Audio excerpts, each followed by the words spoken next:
Arsenal are trying to sign Kylian Mbappe. Don't sell me dreams. I've got more chance of landing a date with Kelly Rowland. But to be fair with you, that's pretty realistic still when you look like this. I'm definitely the sexiest YouTuber there's out there. And most, undoubtedly the sexiest Arsenal content creator. But anyways, away from that, allegedly Arsenal have been linked with a move for Kylian Mbappe. As we know, we are in November, people. He's under contract until 2024, I believe, people. So yeah, as we know, he's a man that's being linked with Real Madrid, linked with PSG. Maybe they're trying to get him to sign a new deal. I don't think there is a club or a fan that would say no to Kylian Mbappe. He's a brilliant player. Closest thing there is in the current game to Thierry Henry. We could give him the number 14, obviously the historical French ties, and he would be an uplifting signing, a signing that would make us, definitely more stronger to winning the Premier League and the Champions League trophy on a consistent basis. I think it's all dreams. I don't think it's happening. I'm sure you lot do as well, or better yet, don't think it's happening. I meant to say, nonetheless, don't let that get in the way of a good story. Nonetheless, let's go over the transfer news. Would give Arsenal more financial clout to test Villa's resolve in keeping Douglas Luiz. Now, yeah, in principle, it sounds well, but Partey's injured. Obviously, he's contracted until 2025. I don't know if there's an option in his deal. If you're going to go for Partey in January, fair enough. If you can get an affordable permanent offer, or if it's on loan, fair enough. But his contract is running out. Surely, if you want Thomas Partey, you wait until the summer. And obviously, he's injured at the moment. For where Arsenal are concerned, even if we had what I would have liked in Declan Rice, someone of that caliber in midfield, I would have kept Partey. I think Partey will be moved on because it's an opportunity to get his wages off the wage bill. But there is also a reality where he could be a use to Arsenal next season, even if we sign another midfielder, who knows, someone in that left-handed 8 side. So we'll have to see. I don't think we'll get much money for Partey. Douglas Luiz's club, Aston Villa, rightly so, under Unai Emery, are flying in the Premier League season. I'm sure they don't want to sell him or lose him mid-season, so we probably have to offer more than what we believe Douglas Luiz is worth.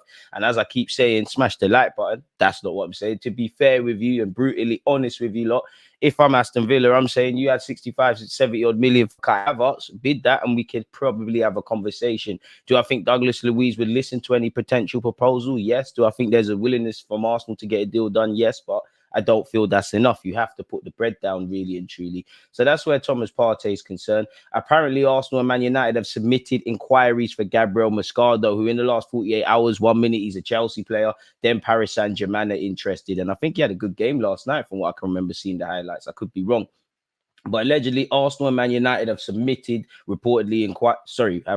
submitted inquiries to sign Gabriel Moscardo, whose price tag is 30 million. According to a report by ESPN Brazil, Arsenal and Man United have made their first move for Gabriel Moscardo. The Premier League bigwigs recently approached Corinthians for the Chelsea target. Meanwhile, the Brazilian wonderkid has a price tag of 30 million. Gabriel Moscardo is one of the most coveted midfielders in South America. The 18-year-old has captured the attention of numerous high-profile clubs in Europe since turning professional with Corinthians. He made his first team debut this year and has featured regularly for his club throughout the 2023 season. He's played 24 times and he's got a goal, people, and he's also broke into the Brazilian under-23 side. As said, Arsenal, Chelsea, Manchester United have been name-dropped. You could probably throw PSG into that.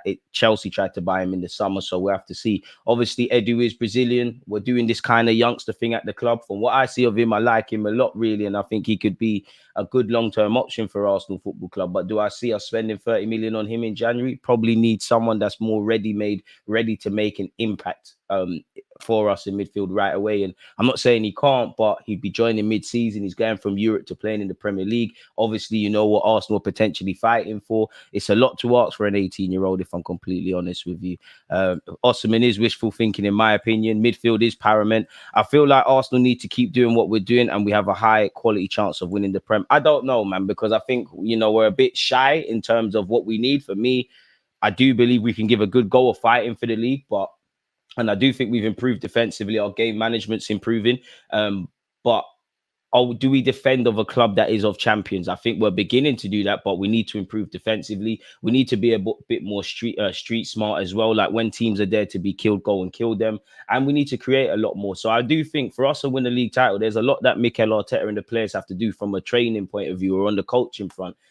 I think we all agree a striker, a winger, a centre middle too, and any other additions that you have in mind wouldn't go amiss, man, really and truly. Big up yourself for being on holiday in Barbados. Shout out my Beijings. my Bayesian killies out there, man. Big up yourself, Chuck. I hope you're doing well. So that's where Gabriel Moscardo is concerned, people. We've been linked with a defender out of Italy. Apparently, Arsenal will be in a three-way battle to sign Italian defender Alessandro Bogrino. I can't pronounce his name, no disrespect. He's valued at 35 million quid and he plays for Torino. Apparently, AC Milan and Inter Milan are also keen on the 24-year-old Italian, which, wouldn't surprise me if he moves to another club in Italy. He can play in a couple of defensive roles. Are we going to spend 35 million on someone that's probably a centre half? I'm not too sure, people. But the 24-year-old, nonetheless, is a graduate of Torino's system, and he's drawing interest from a lot of big clubs in and around Europe as well as his home country. It will cost 35 million if Arsenal, AC, or Inter Milan wish to get him. Obviously, we have been using the Italian market to find defenders. Tomiyasu arrived once upon a time. Our latest recruit, Kirior, as well. I'm not too sure where that one leads us, but nonetheless, we've been linked with him. Tony Adams believes Unai Emery would have won us a league title. I'm not saying you're wrong last season, but let's not. I do think there's a lot of rose tints when we look at Unai Emery and we forget how what led to his demise and when he kind of bottled his own final running at the club. So yeah, he's more experienced than things, but there's a reason he hasn't won a league title necessarily, and he's better in cup competitions or with the underdog tag. Not to pour cold water on Unai Emery, but I do think the legend that is Tony Adams is tweaking a bit there. We've been linked with a January move for Sesko, people. I'm not too sure if we're going to move for the RB Leipzig man, but he is a striker I've got a lot of time for. The 20-year-old is being linked with our club. Allegedly, Arsenal are considering a move for Leipzig's Benjamin Sesko in the January transfer window. Mikel Arteta's side are reportedly in the market for a striker to spearhead their Premier League title charge, with the North Londoners moving top of the table after their 1-0 victory against Brentford last Saturday. As you know, Brentford's very own Ivan Toney has been heavily linked with Arsenal in recent months, but Sesko is another potential winter target. According to Football Transfers, the 20-year-old marksman has already been mentioned in discussions between club chiefs at the Emirates. Sesko only joined Leipzig from Salzburg in August, signing a 5-year deal, so he won't come cheap. He hasn't really been playing on a regular basis. Obviously, Openda's doing quite well for them, and Leipzig were 2-0 ahead of City before City turned it around last night. I mean, I've got a lot of time for Sesko, but he's just joined the club. Clearly, his career's kind of mapped out in a way. You've gone from Salzburg to Leipzig. You're probably going to stay there for 18 months, develop, grow in importance, and then probably be sold. But I do like what I see from the 20-year-old. I don't think we're going to move for him in January personally. But for what it's worth, apparently, let's click on the source of the article. Arsenal have Benjamin Sesko under consideration ahead of the January transfer window. Apparently, he's on the shortlist. That makes sense. Apparently, he's got 6 goals, but he's only played 547 minutes of action so far. So is he struggling to adapt? Why isn't he playing on a regular basis? I'm not sure. I'm sure, there's a bunch of targets. You've got Osimhen, and this is not just Arsenal, everybody. Smash the like button. You've got Osimhen, you've probably got Openda, even though he's just joined. You've got Boniface, you've got Sesko, you've probably got Ivan Ferguson, you've got Evan Ferguson, you've got Ivan Toney, Lautaro Martinez, and a bunch of things. Now, very different age profiles. Some players might be more attainable than others. Some players are at different stages in their careers. So I'm not too sure. For what it's worth, he signed for 24 million. So I'm sure they're going to want to make a lot of money on that. And he's also drawn interest from Man United, who allegedly wanted him in the summer, as well as Newcastle. We know we've always been linked with Vlahovic, and them links have reared its head again. We've also been linked with Marcos Leonardo, although reports yesterday said Newcastle have actually begun discussions. So clearly we're looking at strikers. Shout out Stylish. Emre's team's too open for the counter-attack. Midfield would sort the defense and attack, one injury short of being a bagel. It's crazy. And to be fair, God forbid, if anything happens to Saliba again or Declan Rice, the spine of our team, we're in problems, really and truly. Like, for me anyways, and it's really been something I've been thinking about over the last 24 hours. I think there's 3 players in particular that operate at a very high level that are central, really, really central. They're only, obviously there's more than 3 players, but really, really central to what Arsenal are doing. That is Bukayo Saka. If he doesn't make the magic happen, 9 times out of 10, we don't win a game of football. Declan Rice, for obvious reasons and what he's brought to the club, and William Saliba. Now, there's obviously players that are central to the system, but for me, that's them man are up here. And then just below that, You've got the Thomas Parteys, you've got Zinchenko and Gabriel Jesus who have changed our system. You've got Big Gabriel, who's quite underestimated and underrated at centre half. You've got Martin Odegaard, even though his form has deserted him, he's central to our pressing system. And there's a bunch of other players, people. I'd love to have people of that ilk, but we've been linked with a lot of strikers. Being linked with forwards doesn't really mean much. It shows that we're looking. It shows that maybe we're talking with agents and seeing the feasibility and stuff. And for a variety of reasons, one player might have his heart set on a move to another league. One player's agent's demands might not be too much. The asking price of a club might make it ridiculous. So it is what it is. I mean, I would like two strikers. I know I'm asking for a lot in it, but I would like someone that's ready made right now, 100%. Like the Vlahoviches, the Osimhens, etc., etc. I would like to have Gabriel Jesus there. And I wouldn't be against signing a Sesko, a Ferguson, a Marcus Leonardo, people that are in their 20s and they have potential to be lit, but it's not probably feasible to expect all of that of such. Saka, Saliba, Rice, and Gabriel. I still would like another centre back as well. You're not alone. My preference would be someone that does the kind of Timber Tomiyasu kind of thing that they can play in a couple of roles, if I'm honest with you. But I would like another centre half because we do look a bit short, maybe even a fullback. Like, I'm not saying these players in particular, but you look at Livramento, you look at João Cancelo, Timothy Casanjo, who is linked with, and players that could play left back and right back. I think if we could get another versatile defender, it'd be great. And as you know, Benjamin White's had a bit of an injury issues at recent. Saliba, we're hoping that there's no reoccurring theme in that regard. So yeah, man, I would like someone ready, but Benjamin Sesko would be good, but still raw, honestly, which is true. But if he could be a striker that can get 20 league goals as well as being raw, it'd be great. But it's a lot to ask of a player in their early 20s, someone who's just moved to the Bundesliga, someone that's going to move mid-season to Arsenal Football Club. And I don't see us moving for maybe Marcus Leonardo because it seems his price tag is affordable. But how much is Benjamin Sesko going to cost? I'm not saying that Arsenal can't. And for me, a wide man, a striker, a centre mid, or two of equal importance. But for me, the priority has to be central midfield. And I don't know what the outlay or the profile of those players would be, really. Diomande would be lit. Bring him. Kai should be back up for Jesus. I think the super sub thing, that's Kai Havertz to a team, and he's doing his thing. He looks great in that role, if I'm completely honest with you, man. We're light all over the pitch with our injuries. And that's the thing. Like, when we made the 1-2 signings we did in the summer, it did appear that we had depth. But then when you broke it down, even before the injuries, I wouldn't quite say it's a backward step or a step forward. It's a bit of same old, really. Of course, we could do the ifs and buts. Timber is very unlucky. 50 minutes into his first official Premier League game / start, he's been injured. But it just shows why we need a squad. I think when you look at the earlier part of the season, every player that wasn't starting, some sections of our fan base were screaming, oh, their time's done. And as we've seen from August to where we are now, November bordering in December, whether it's a loss of form, whether it's different options, whether it's injuries, whether it's players that are not injured but playing on a regular basis, so we're quote unquote running them into the ground. We need a squad, essentially, people. So yeah, in that regards, apparently news of Arsenal's interest in Sesko comes after our story that they are weighing up moves for both Juventus star Vlahovic and Santos wonderkid Marcus Leonardo. As revealed, Arsenal would like Leonardo and sent scouts to watch the 20-year-old over the summer. The Santos striker is set for a move to Europe next year and has already attracted a number of interesting clubs. The club are open to bringing in the youngster as well as Vlahovic, who could depart Juventus in the winter window as their leading nine. And to be fair, Jesus can play out wide as well as up front. Obviously, there is a case for three strikers. If you've got someone that's earmarked for the future as well as someone that's ready right now, it'd be great. But the dream is free, the hustle is sold separately. And to be fair, Marcus Leonardo's agents come out recently and said, in the winter market, they're going to keep it moving. So we've spoken on Sesko, Vlahovic, indirectly Marcus Leonardo.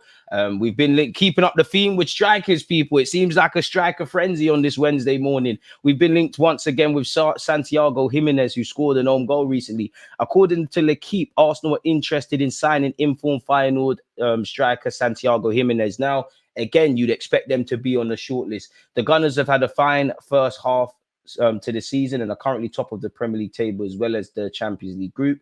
Despite this, there's constant speculation that the club could pursue a new striker in January, and L'Equipe claim they're keen on signing Jimenez. I mean, he's going to cost big money. All of these players are going to cost big money because the striker market's on the floor. People know British clubs got money, really.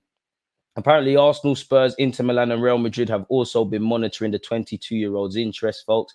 I wonder what that would mean for Eddie Nketiah. Does he go out on loan or does he be sold permanently? Because I'm not going to lie, I do think Eddie's improved. He's under contract. if you were to loan him out for a couple of seasons in the Premier League, and I'm not saying he's the best thing since sliced bread, but if he significantly improves, kind of mirroring to a degree what we did with Balogun over there in France, you could sell him, get him off the wage bill, reinvest and whatnot. So yeah, we've been linked with Jimenez, people, who is quite a lit player, really. He's got 18 goals already this season, essentially. But this is said, but we have doubts over him.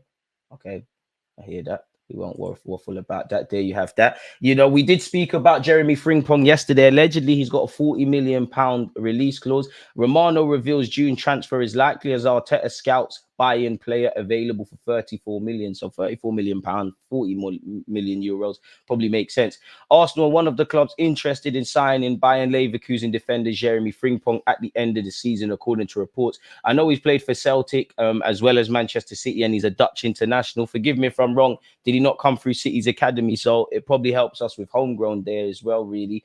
He's been on fire for the Bundesliga leaders. I mean, Xabi Alonso is doing great over there in Germany. Granit Xhaka is doing well.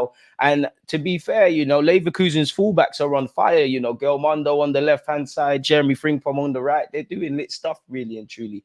Apparently, he'll be available for £34 million. When his release clause allegedly becomes active at the end of the season.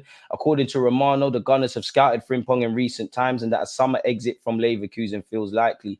There's been plenty of stories about Jeremy Frimpong and a £34 million release clause in his contract. I can confirm there's a clause, and he's certainly a player who is greatly admired around Europe after some fantastic performances this season. Bayern Leverkusen as a whole have been great to watch under Xabi Alonso, and Frimpong is one of the team's most important players, with some superb displays at right back. Frimpong has been scouted by Arsenal and Bayern Munich in recent times, as well as by Barcelona, before they instead signed Cancelo on loan from Manchester City in the summer. I think in June a move is likely for Frimpong, and he surely won't be short of suitors, as many clubs have been tracking him for some time. We'll have to wait and see how this develops, because there won't be anything happening now, but he certainly looks one to watch for the summer. Fair enough in that regards, people. What are you lot saying in the comments as well? Frimpong would be a good one. Would you start Kai today in midfield? I mean, who else have we got really with me? If Odegaard's fit, you know what? Probably, really. What else have we got? I'm not going to cap. In fact, scratch that. I mean, to be fair, you scored against Brentford. Maybe he does get a start. But for me, the best midfield trio we can put out there is Odegaard, Jorginho, and Declan Rice. And I know we should be getting through Lens. We should be getting through this game, even though we lost it at their place. I know we only need a point, but I don't want complacency. Isn't our last game in the Champions League next week? I could be wrong, and it's away from home. Let's just play our strongest team, put them to the sword, then roll these people off, people. And I think Jorginho has to be that. For me, I think Raya comes in. I think Zinchenko plays. Depending on Benjamin White's fitness, I'm give or take him or Tomiyasu on the right-hand side. Obviously, Gabriel and Saliba. I just said Jorginho, Declan Rice, and Odegaard. For me, Saka, Martinelli. I'd probably drop Trossard out for this game and probably go with Jesus through the middle, man. Who would you sign as a midfield replacement? I like Monaco's Fofana. I like Zubamendi. I like Coop Miners at Atalanta. I like Douglas Luiz. But again, these are all going to cost big fees, man. So it all depends. But yeah, that's Jeremy Frimpong, people. Apparently, Victor Osimhen to Arsenal gets huge Fabrizio Romano update as Napoli inform Edu of a record-shattering fee. As you know, he's someone that's admired by a lot of clubs. He's been linked with Arsenal and Chelsea primarily, and he's actually been linked with Paris Saint-Germain, who, based on yesterday, could do with him, really, especially if Mbappe cuts. He's contracted until 2025, and you'd imagine in the summer when he has a year left, anything from 100 to 130 million probably does it. Frimpong overlapping runs to open up space for Saka, true, but he'd also have to invert. We all know Arsenal would need a striker, and big up Arsenal's former striker, Akpom. Apparently, Palace and Fulham are looking at him. Ivan Toney's been linked with Real Madrid to go with Arsenal and Chelsea. So we'll have to watch that one closely. Garassi, who's seen as probably one of the kids been linked with Newcastle. One has to imagine this for this, in the striker market in the summer, it's going to be a bit like a domino effect, man. Would Osimhen leave, though? I think he stays at Napoli. I think there's every reason to want to stay at Napoli. But, he said he found it difficult to turn down Saudi Arabia. Obviously, Napoli, I'm not going to say they've reached the pinnacle, but what gets better than winning a Scudetto, where, forgive me, but Napoli are never really the favourites to win that. What really gets better? Are they necessarily going to win the Champions League? Maybe the law of Premier League, the London lifestyle, playing in the Premier League, earning a lot of money could be enticing to him. My guess is he goes Chelsea personally. I think everyone will be in there for him, really. It seems like everyone wants a striker. Garassi is pushing 30, man, said Wonder Kid. That's a bit harsh to say he's pushing 30, but I hear it, man. Fofana, Monaco in January. Again, I can't see them letting him go. I know you're a professional guy and like getting on with your work, but could you give some Champions League predictions for tonight? What do you mean in relation to the games today? Let's actually see exactly what's being done in that regard. And to be fair, strikers peak late, to go back to what said. I think Man United beat Galatasaray 2-1, but I hope Galatasaray and Zaha put them to the sword. Sevilla versus PSV. So prediction to humor you. Man United 2, Galatasaray run. Sevilla, PSV 1-0 Sevilla. Copenhagen, Bayern Munich. Bayern Munich are basically through. You know what? Let's go for a random one. You know what? 1-0 Copenhagen. Real Madrid, Napoli, 2-0 Real Madrid. Sociedad against Salzburg, Tierney FC. So I'm going to go 1-0 Sociedad. Braga, Union Berlin, 1-1. Inter Milan, Benfica. Oh, it's at Benfica's place. You know what? 2-1 Benfica. And Arsenal Lens today. 3-1 Arsenal, 3-1 Arsenal, man. It seems like we save our, or at least where this season's concerned, anyways, our free-flowing, entertaining football probably been reserved for Europe, really. Maybe it's because teams don't really double up on Martinelli and Saka. So hopefully that's answered your question. But in relation to Romano and Osimhen, with Osimhen's agents also reportedly having met with Arsenal officials last summer to discuss a possible future move, hopes are growing that Arsenal could yet pull off one of the most significant signings in their history. However, trusted transfer guru Fabrizio Romano has had his say on the matter and has played down the Gunners' prospects of signing Osimhen in the winter window. But he admits a summer deal may well be on the cards after revealing to court offside that Napoli may be forced to sell the 27-time capped Nigerian international.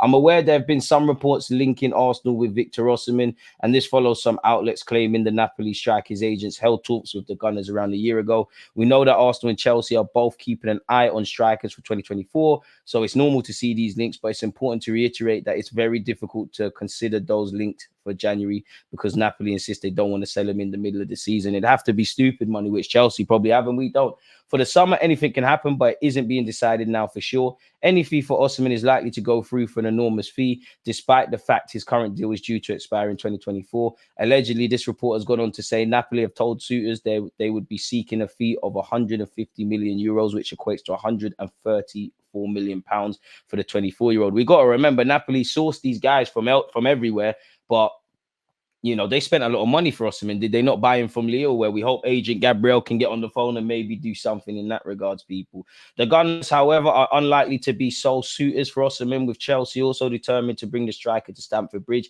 and the feeling they have something of an edge given the players' admiration for the Blues as a youngster. PSG cannot be discounted either, especially given the Liga giants will likely be seeking a big name to replace the place in the side likely to be vacated by Kylian Mbappe. And I guess he knows the French league, having played there. I would love Verts at Arsenal Football Club. Ivan Toney's been linked with Real Madrid. Just to humour you lot, let's see exactly what's being done here. Ivan Toney could still stay at Brentford next season despite interest from Chelsea, Arsenal and now Real Madrid. Toney's on the wish list of several top sides. I think he's an option and a player admired, but I don't think he's necessarily the first choice at Chelsea, the first choice at Arsenal, or the first choice at Real Madrid, which isn't necessarily a bad thing. Trossard wasn't our first choice. He's working out. You know, Zinchenko wasn't necessarily our first choice. You know, we linked with that Schollerbeck guy at Bayern, Borussia Dortmund, and Lissandro Martinez, who's going to play left back allegedly, who's obviously gone to United. So it's not always the worst of things. You know, Julian Brandt was wanted by Klopp before they signed Mo Salah, and you know, fair to say Salah worked out. So we'd have to see really and truly. And we all know Tony, with every day that ticks, he's getting closer to January the 17th, which is when he can actually begin playing Premier League football again. I think all of these clubs want to wait to see just how he gets on with that return, people. Once again, he's been linked with... And finally, to kind of wrap up this video, folks, as I was in the process of cutting up the clips to give you lot this very video, I happened to look on Google and there's been another link with Arsenal and another player and another centre half, people. Arsenal have guaranteed they'll return for signing in 2024. Gunn is determined to secure player. The stories linking Osman Diomande to Arsenal might not be as frequent as those talking about other suitors, but we do not get to see an interesting piece mentioning the Gunners' chase today. We do get to see, apologies. The article comes from Portuguese newspaper Record and says that given the attention that sporting defenders have been drawing, the club are already targeting potential replacements. Speaking of Diomande, the outlet recalls that he will receive concrete offers in the past, as Arsenal previously tried to take him with a 35 million euro pound bid. Now, if that is true, then that might be the second attempt we've tried to get at this young centre half. People, obviously, we've seen him firsthand play against Arsenal for Sporting last year. You know, we tried to buy him when he was at his other club in Denmark, Michelin, I believe. And there was even an article who said if it wasn't for Brexit, we might have signed him, and the whole legal red tape.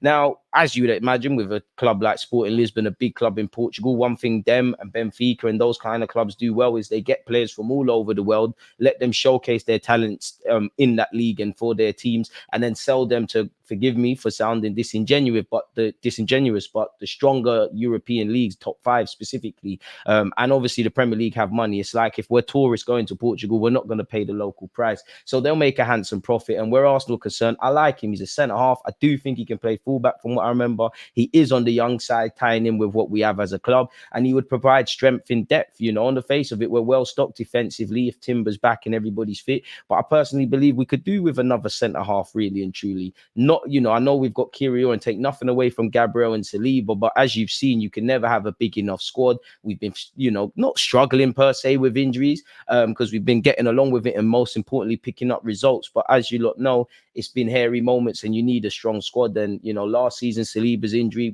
played a big reason as to why we couldn't give it more of a goal for the Premier League. And obviously we saw the knock-on effects with certain players stepping in. Even Benjamin White, who's ever present and never gets injured, of late is nursing an injury. So I've always said if we can get another fullback who can play left and right back, or a centre half of the Tomiyasu, and Timber ilk that can play across the back four, great. But I wouldn't be against him as a centre half and whatnot, people. But it's not just us. A bunch of clubs, not just in England, but abroad, have to be looking at Diomande and what he's doing. But allegedly, the article went on to say that puts Arsenal in a high place where we haven't seen them before, as there's strong competition from the Premier League for the Ivorian with the likes of Chelsea. Not that they need another centre-back or any players. And Newcastle also linked, which could be a great step in the right direction for Newcastle as they develop a competitive squad. And we're very unfortunate, you know, against PSG not to get fully all 3 points. While the Gunners now decide how much to offer for Diomande this time, it's worth pointing out that he's protected by an 80 million euro release clause,